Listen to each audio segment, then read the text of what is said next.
These are the new Meta glasses, and they're absolutely amazing. But there's one big problem.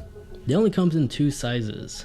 So because of that, I have 2 different sizes of the new Meta Ray-Ban smart glasses. The large and the extra large of the Wayfarer. Sorry, if you're looking for the headliner, I only have the Wayfarer on my hands, but let me know in the comment section if you would like to see that next. On Ray-Ban's website, it's recommended to pick up the large if you have a face width which is between 133mm and 134mm. Then the extra large is for those with a face width of 140mm plus. And to help figure out which size is best for you, you can always download third-party apps like this one, which utilizes the Face ID hardware on an iPhone to measure your face accurately. I have this one linked in the description down below, and it's free to use. The app is called iMeasure. Now I'm sure if you Google on the Google Play Store, you'll be able to find something similar to this. But in case you don't, you can always go on websites like reader.com, which lets you print out a millimeter ruler, which is what I've done. If your face width is like mine, around 153mm, the extra large is for you. And to help you out even more, I also measured the glasses even more to give you a real world dimension of the glasses length and more. So for the large size, from the hinge to hinge, from the screws to screw, it's 130mm. The height is about 44mm. The length is 145, and the upper bridge right here where the nose piece is 15mm, and the bottom you have 50mm of space. As for the extra large, from hinge to hinge, from the screw, it's 137mm. The height is 48mm, and the length is 150mm. The upper bridge, this portion is 15mm, just like the large, which is kind of interesting, but the large is 1mm larger as it's 51mm. With these numbers, I would suggest comparing them to your current glasses or any pair of glasses frames you have to decide which one is better for you. But if you're a greater than 140mm, the extra large is definitely better. Below that, I will strongly advise going for the large. If you're interested in how the small ones will look on me, they fit fine, but they are noticeably smaller and slimmer. I can wear the large ones, but over an hour they do tend to irritate me, especially on the ear since it's just a hard plastic squeezing. The nose piece do have like this soft plastic piece, but it doesn't really help that much, which is why the extra large is clearly the best option for me. My only gripe about them is how limited in terms of size they have available. They definitely need more size options because anybody much bigger or smaller will have a hard time fitting them. Because of that, my partner can't wear any of them due to this limitation. Now Ray-Bans can prescribe these glasses so long as it's below -6 or higher than 6+. You can get them directly prescribed from Ray-Ban's website, but I would highly recommend seeing your optometrist, as I'm sure their lab can get them to your custom prescription. Now let's dive into the fun stuff, its unique features. The lens comes available in a variety of different styles, and the frames correlate to the lens colors. For example, the ones you see here, this is the blue light filter, which are extremely awesome because this allows me to wear them indoors and outdoors. The body is gloss piano, and then if you settle for the transparent one, the transform one, that could go from clear to a dark green, this one has a matte finish. But this one is more expensive because of this lens transition capability. But from my experience, this can get as black as traditional sunglasses, like the sunglass version of the Ray-Ban, but they work really well. My favorite one is still this one for this matte finish and the fact that I could wear these traditional sunglasses outdoors if I want to. And then when it comes to overall battery life, from my experience, I'm able to get from 100% all the way down to 15%.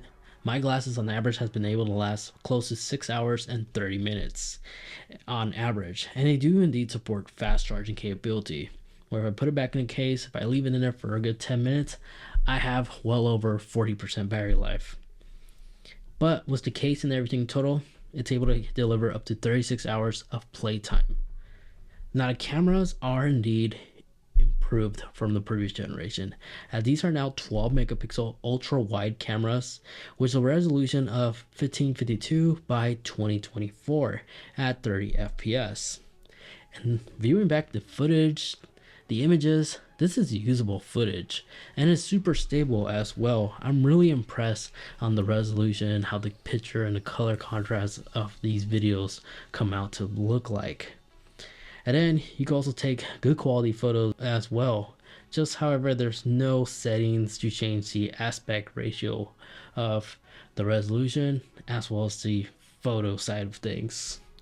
There is a cool LED indicator on the other side of the sensor, which actually will illuminate but will be pulsing if you're recording a video to allow others to know that you're recording. Just however, from my experience, when you're using this in the real world, hardly anybody notices this. Just something interesting. It's only really noticeable in a low light room, but outdoors in public, nobody will notice, honestly. And if you're concerned about privacy, we're living in a world where everybody has a smartphone. Cars have built-in dash cams that record 24/7. When you're out in public, it's just the time now. There's no concern of privacy or anything like that. Like as an example, how the Google smart glasses was, where people were concerned about evading personal space. Nowadays, like, you could be in the background of somebody else's video. It's pretty common nowadays. So if you're concerned about this, don't be. Just be respectful in case somebody does ask you something. That's literally it. We're living in an era where cameras are everywhere nowadays. We just need to accept, which can actually be a good asset for proof or convenient to content create on the go. Now these rely on a third-party app from Meta. This is the View app. The user interface is pretty standard, really basic and straightforward. The main feature you need to be aware of is the capability to import your videos as well as photos. This works extremely well and it's quick. Internally, these glasses do have 32 gigabytes of internal storage that can hold up to 500 photos or 100 videos with 60 seconds of recording time each clip. The sound, it is an open ear design with downward facing speakers, and in my opinion, they're much better than the previous generation, especially when it comes to listening to music. For podcasts and such, I really do like the open ear design as it allows me to be aware of my surrounding, and it doesn't get too loud. Here, take a listen. And the microphone quality was a little bit of light traffic noise in the background. Sounds like this. In my opinion, the 5 microphone array this thing has is actually quite impressive. And if you're concerned about like audio quality, like sound leakage, since this is again an open ear design, here I'll give you an example. I want to go ahead and play a podcast while vehicles driving by. This is at 100% audio.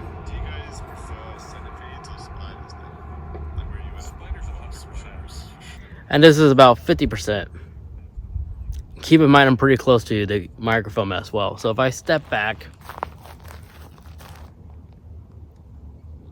I could hear it clearly, but realistically, you guys shouldn't be able to really hear it unless I get super close to the point where I'm like right next to the microphone on the camera. It's not bad. Now, these also do have an advanced virtual voice assistant, as this is powered by Meta AI.